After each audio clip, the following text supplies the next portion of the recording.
அதிரடியான பரிகாரம், ஆதிகால பரிகாரம், அற்புதமான பரிகாரம். அடைமழை இன்னும் கொஞ்சம் பேஞ்சா நல்லா குளிர்ச்சியாக இருக்குங்கிற மாதிரி நம்மளுடைய கர்ம வினை எல்லாமே இங்கே கழிச்சு போகிற அளவுக்கு நமக்கு அந்த கயாவில் போய் குளித்தோம், திரிவேணி சங்கமத்தில் குளித்தோம். இதே மாதிரி தான் சொல்லி நம்ம எல்லா கர்ம வினையும் போக்கணும். அதே போல் நம்ம கர்ம வினை நீங்கி நம்மளுடைய தொழிலில் இந்த பரிகாரத்தெல்லாம் நம்ம ஒரு முதலீடாக போட்டு, ஏன்னா ஒரு 400 ரூபா ராகுவை இயக்கி தான் கொடுத்தோம் குருவுக்கு.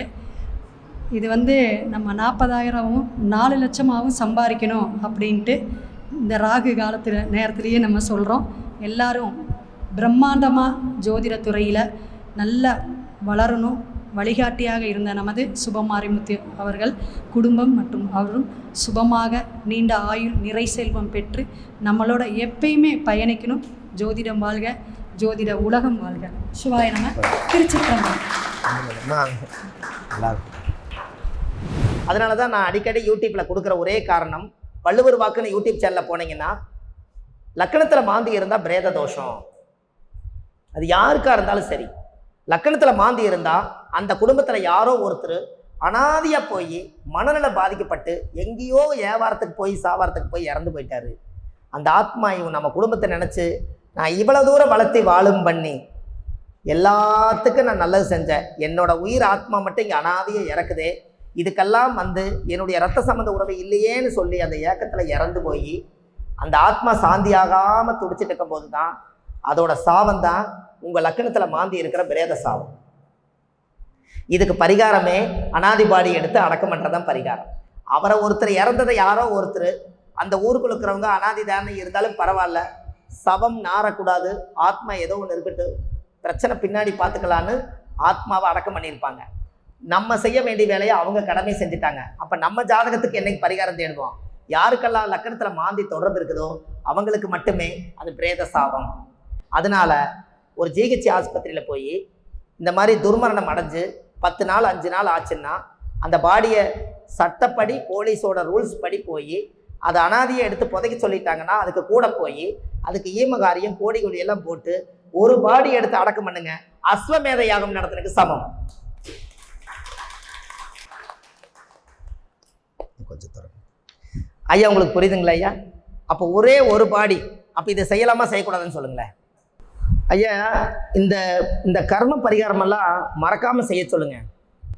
ஏன்னா அந்த ஆத்மா இந்த லக்கணத்தில் மாந்தி நிற்கிற நட்சத்திரம் எதுன்னு பாருங்க. மாந்தி உங்கள் ஜாதகத்தில் எல்லாத்துலேயுமே ஏதோ ஒரு நட்சத்திரத்தில் நிற்கும்.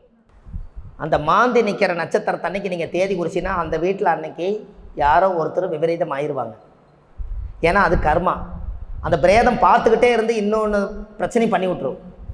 அதனால் அந்த மாந்தி நிற்கிற நட்சத்திரத்தை மட்டும் ரொம்ப ஜாக்கிரதையாக இருக்கும். நீங்கள் நல்லா பாருங்கள், இப்போ யாராவதுக்கு மிதனத்தில் மாந்தி, இப்போ மிதனத்தில் தானே இன்றைக்கி சந்திரன் போகுது, யாராவதுக்கு மிதனத்தில் மாந்தி இருக்குமல்ல, அவங்களுக்கு மட்டும் அந்த மாந்தி இப்போ திருவாதிரையில் இருந்தால் இந்த திருவாதிரை நட்சத்திரம் போய் இந்த மாந்தி டச் பண்ணுமா? அவங்களுக்கு மட்டும் இன்றைக்கி இலவ செய்தி வரும். எப்படி? அதுவே இறப்பு. இன்னைக்கு மிருகசீரிசல் இந்த மிருகசீரிசம் திருவாதிரை நான் சொன்னேன், மிருகசீரிசமாகவே வச்சுக்கோங்க. இன்றைக்கி மிருகசீரிச நட்சத்திரத்தில் யாராவது ஒருத்தருக்கு மாந்தி இருந்தால் மிருகசீரிசம் இன்னைக்கு போயிட்டு இருக்குது. அந்த மாந்தி அந்த மிருகசீரிசத்தை டச் பண்ணும்போது நீங்கள் ஃபோன்லையும் கூட இவர் இறந்துட்டாரு, இளவுக்கு வரையில வரலையா அப்படின்னு கேட்பாங்க. ஏன்? அந்த பிரேதத்தவே செய். இதெல்லாம் நீங்கள் செக் பண்ணி பாருங்கள், ஃபஸ்ட் கிளாஸாக வேலை செய்யும். நாம் ஒரு ஃபோன் வந்துச்சுன்னா கூட ஜாதக கட்டத்தை ஓப்பன் பண்ணி வச்சு இன்றைக்கி என்னென்ன கிரகம் என்ன டிகிரியில் இருக்கும்போது ஒருத்தர் ஒரு காரகத்தை பற்றி பேசுகிறான்னா அந்த கிரகத்துக்கு இன்றைக்கே கோச்சாரத்தில் வச்சு இவர் எதுக்கு ஃபோன் பண்ணாருன்னு நான் இங்கேயே கண்டுபிடிச்சிருக்கோம். அப்போ இந்த விஷயத்தை நம்ம தெரிஞ்சுக்கிறது நல்லது தானே? அப்போ மாந்தி பிரேத சாபம் எவ்வளவு பர்ஃபெக்டாக வேலை செய்யுதுன்னு சொல்லுங்கள். அப்போ உங்களுடைய ஜாதகத்தில் கேரளாவில் பார்த்தீங்கன்னா குளிகன் இல்லாமல் ஜோசியம் பார்க்க மாட்டாங்களாங்க ஐயா. அப்போ அவங்க மட்டும் குளிகனை வச்ச ஜோசியம் பார்த்து கர்ம வினையை கண்டுபிடிச்சி அதுக்கு ஒரு ஹோமங்கள் பண்ணி அதுக்கு ஒரு பூஜை, ஒரு தெப்ப குளத்தில் போய் குளித்து அவங்கள ஏதோ ஒரு வழியில் மேலேற்றி விட்டுறாங்க. மாந்தி நம்ம ராசி கட்டத்தில் இருக்குது. அந்த காலத்தில் சொன்னதே குளுக நின்ன வீடு குட்டிச்சவர் அப்படின்னு முன்னோர்கள் சொல்லி வச்சாங்க. எங்களுடைய இதில் எல்லாம் குளுகின்னு சொல்லுவாங்க. ஏன்னா அன்றைக்கி இந்த ராவணன் 8ஆம் இடத்துக்கு வந்த அழுக்க உருட்டி வச்சத ஒரு கதையில் அந்த காலத்தில் மாத்திரைக்கு பேர் ஒரு 2 குளுகு வாங்கிட்டு வா 3 குளுகு வாங்கிட்டு வான்னு சொன்னாங்க இல்லைங்க. அதனால் அந்த மாந்திக்கு குளிகன்னு ஏன் வச்சாங்கன்னா அது குளுகன்னு பேர். அது குளிகனா மாற்றிட்டாங்க காலப்போக்கில். அதனால அது குழுக நின்ன வீடு குட்டிச்சவரா. அப்போ லக்கணத்தில் நின்னா யார் குட்டிச்சவர்னு சொல்லுங்கள்? அந்த ஜாதகரே. அப்போ முதல்ல அவருக்கு பிரேத தோஷம் இருக்குது, அவருக்கு பிரம்மகத்தி தோஷம் இருக்குது. முதல்ல அவர் பிரேதம் எடுத்து அடக்கம் பண்ணாத்தானே அந்த ஜாதக விருத்தியாகும். ஐயா ஆக்ஷனை பார்த்தா இவ்வளவு பிரச்சனை வச்சுக்கிட்டு தான் நம்ம வாழ்ந்துட்டு இருக்கிறோமாங்கிற மாதிரி அவர் ரொம்ப ஃபீல் பண்ணுற மாதிரி ஐயாவுடைய முகம். அப்போ எவ்வளோ தெரிஞ்சுக்க வேண்டியது இருக்குதுங்க ஐயா. ஐயா நான் சொல்கிறது சரிங்களா? ஏன்னா நம்மளை நம்ம சுத்தப்படுத்துறதுக்கே முதல்ல தீட்டு. வீட்டுக்குள்ளே பணத்தை போட்டு வச்சுட்டு கோயிலில் அர்ச்சனை பண்ணி தீர்த்தத்தை கொண்டு வந்து வீடு பூரா தெளிச்சா இந்த தீட்டு வெளியே போகாமல் கோயில் புண்ணியம் வீட்டுக்குள்ளே வருமா? என்னங்க ஐயா? வராது. அப்படி இங்கே உங்கள் லக்கணத்தில் தீட்டை வச்சுக்கிட்டு இருந்தால் எப்படி நிவர்த்தியாகும்? இந்த பிரேதம் அடக்கம் பண்ணால் மட்டும் பத்தாது.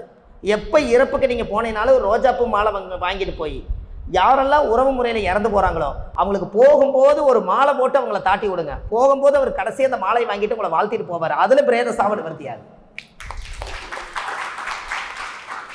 ஏன்னா அவரே போக போகிறாரு. இத்தனை காலமாக வாழ்ந்து முடித்து சொத்து சொகத்தெல்லாம் கொடுத்துட்டு பேரம்பேத்தியெல்லாம் கண்ணில் பார்த்து முடிச்சுட்டு இந்த ஆத்மா போகும்போது எதையும் எடுத்துகிட்டு போக வேண்டியதில்லை.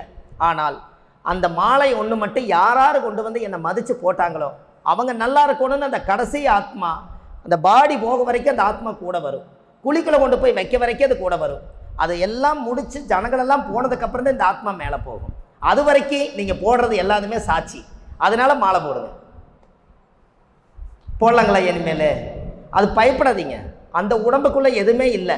அதனால நம்ம போய் போடலாம். நான் எல்லாம் ஒரு பாயில் பாடி படுக்க வச்சுருப்பாங்க, 2 கையில் எடுத்து குழிக்குள்ளே வச்சு எல்லாம் மூடி ஆத்மா சாந்தி பண்ணி யார் பெத்த பிள்ளையோ அவங்களுடைய ஆத்மா சாந்தி ஆகட்டும், அந்த ஆத்மா மேலே போய் நம்மளையெல்லாம் வாழ்த்துட்டுன்னு சொல்லி எல்லாமே தேங்காவில் உடச்சி வச்சு சாமி கும்பிட்டு அதில் ஒன்றும் பாதிப்பு வராது, தர்ம வழியில் போகிறவங்களுக்கு பாதிப்பு வராதுன்னு தைரியமாக செய்கிறோம். அப்படி செஞ்சு கொஞ்சம் நிறைய பண்ணியிருக்கோம். இதுக்கு தான் அம்மா எல்லாம் வந்தாங்க. கயாவில் வந்து திதி கொடுத்துட்டு வந்தோம். இறந்த பாடிக்கு கயாவில் போய் திதி கொடுத்துருக்கோம். இப்போ யார் புண்ணியம்னா இப்போ அனாதி பாடி தான் புண்ணியம். அவருக்கு எங்கே புண்ணியம் கிடச்சிருக்கு பாருங்கள். யாருன்னே தெரியாது, அவங்களுக்கு கயாவில் போய் நாங்கள் திதி கொடுத்துட்டு வரோம். அப்போ கயா வரைக்கும் அவரோட புண்ணியம் வேலை செய்யுது. அப்போது அவங்க பெற்றவங்களும் கூட கயா போயிருக்க மாட்டாங்க இறந்து போனவங்களுக்கு. ஆனால் நாங்கள் போய் கயாவில் போய் திதி கொடுத்துட்டு வரோம். அப்போ உண்மையாலுமே அந்த ஆத்மா சாந்தி ஆகுமா? அது சாந்தி ஆனதுக்கு நம்ம அடியன் காரணமாக கொஞ்சம் ஒரு பாயிண்ட் நம்மளுக்கு புண்ணியம் கிடைக்காது. புண்ணியம் செய்வதற்கே புண்ணியம் செய்திருக்க வேண்டும். ஒரு யாசகமாக வர்றாரு, அவர் கையில் ஒரு சாப்பாடும் தண்ணி பாட்டில் வாங்கி கொடுங்க. அவர் எனக்கு வேண்டான்னு சொல்லிட்டாருன்னா நீங்கள் தான் புண்ணியம் பண்ணல. அவர் வேண்டான்னு போயிட்டார். வாங்கியிருந்தால் புண்ணியம் அவர் புண்ணியம் சாப்பிட்டு உங்களுக்கு வாழ்த்திருப்பார். அவர் வாங்கவே இல்லை. அப்போ புண்ணியம் செய்வதற்கே புண்ணியம் செய்திருக்க வேண்டும். நாம் புண்ணியம் பண்ணத்தானுங்க ஐயா. இல்லாட்டி இது ஏதோ ஒரு வழியில் பிரச்சனையில் முடிஞ்சிருக்க முடியாது சொல்லுங்கள். அப்போ இதெல்லாமே இன்றைக்கி மிருகசீரிஷ நட்சத்திரத்தன்னைக்கு உங்களுக்கு இந்த மாதிரி விஷயங்கள்லாம் கிடைக்கிறதெல்லாம் உங்களுக்கு புண்ணியமா? அதை எடுத்து நடத்தக்கூடிய ஐயா அருண் பிரகாஷ் ஐயா, இந்த ஐங்கரன் ஜோதிர் ஐயா, அவங்கெல்லாம் என்னை இங்கே வர வச்சங்காட்டி உங்களுக்கு இந்த விஷயமெல்லாம் கொஞ்சம் கிடைக்கிது இல்லைங்களா? அதுவும் ஒரு புண்ணியம் தானே. அவங்க நினச்சங்காட்டி இது நடந்தது. அப்போ இதெல்லாம் நல்லோர்களுடைய வார்த்தையும் ஒரு சிறப்பாக தான் இருக்குங்கிறத நம்ம இந்த இடத்துல பார்த்தோம். அதனால தான் நான் வந்தோன்னே சொன்னேன், என்னை தூக்கி மேடையில் கொண்டு போய் பெரிய இடத்துல உட்கார வச்சு நீங்கள் இத்தனோண்டா பார்த்தா அது எனக்கு எப்போவுமே மனசுக்குள்ளே சஞ்சலமாக இருக்கும். மேலே போனோன்னே கீழே வந்துடுவேன். என்னை இப்படி உட்கார வச்சு பார்க்கும்போது உங்களோட ஒன்றா தான் நான் இருக்கேன். அது எனக்கு கிடைச்ச சந்தோஷமே. உள்ளே வந்து பார்த்தோன்னே அப்படி தான் இருக்கணும். என்றைக்கு இருந்தாலும் அது நல்ல ஒரு சிறப்பு. சரி, அப்போது இந்த மாதிரி ஒரு ஜாதகத்தை நீங்கள் சுத்தப்படுத்தணும் அப்படின்னா நம்ம ஜாதகத்தை நம்ம சுத்தப்படுத்தணும். கரெக்டுங்களாம்மா? அது செய்யலாம். இனிமேல் நம்ம ஜாதகத்தை சுத்தப்படுத்தலாங்களா? உங்கள் ஜாதகத்தை முதல்ல ஒரு காப்பர் தகடில் எழுதுங்க. கல்யாணம் தண்ணிக்கு கொண்டு போய் அந்த பத்திரிக்கையை கொண்டு போய் வைக்கிற மாதிரி கொண்டு போய் ஜாதகத்தை கொண்டு போய் வச்சு குலதெய்வம் கோயிலை வச்சு தீவாரத்தை காமிக்கிறீங்க. முதல்ல நம்ம வீட்லேயே உங்கள் ஜென்ம நட்சத்திரத்தனை செய்யுங்க. 108 உருவேற்றுங்க. நம்ம ஜாதகம் ஃபஸ்ட் கிளாஸாக வேலை செய்ய ஆரம்பிச்சிடும்.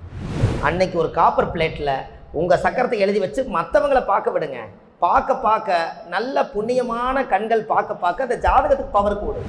நாம் பூர நட்சத்திரம், அதனால சுக்கரனுடைய நட்சத்திரம், அதனால சுக்கரனை வெள்ளி தகட்டில் ஜாதகத்தை எழுதி ஒரு பிரேம் பண்ணி சாமியோட ஒன்று அந்த இடத்துல முன்னாடி வச்சுருக்கேன். அதுக்கு உருவேற்றுறேன். என்ன காரணம்னா அந்த காலத்துல எல்லாம் இதை செஞ்சாங்க. யாரும் சொல்லித்தராதனால இது மறைஞ்சு போச்சு. இப்போ திரும்பி நான் அதை எடுத்து உங்களுக்கு சொல்கிறேன். இது ஆதி காலத்தில் இதெல்லாம் செஞ்சதானே. கண் டிஸ்ட்ரிக்கு ஒரு 8-9 பொருள் எழுதிக்கிங்க. உண்மையான கண் திருஷ்டி நிவர்த்தி ஆகிறதுக்கு ஒரு பரிகாரம், ஆதிகால பரிகாரம்.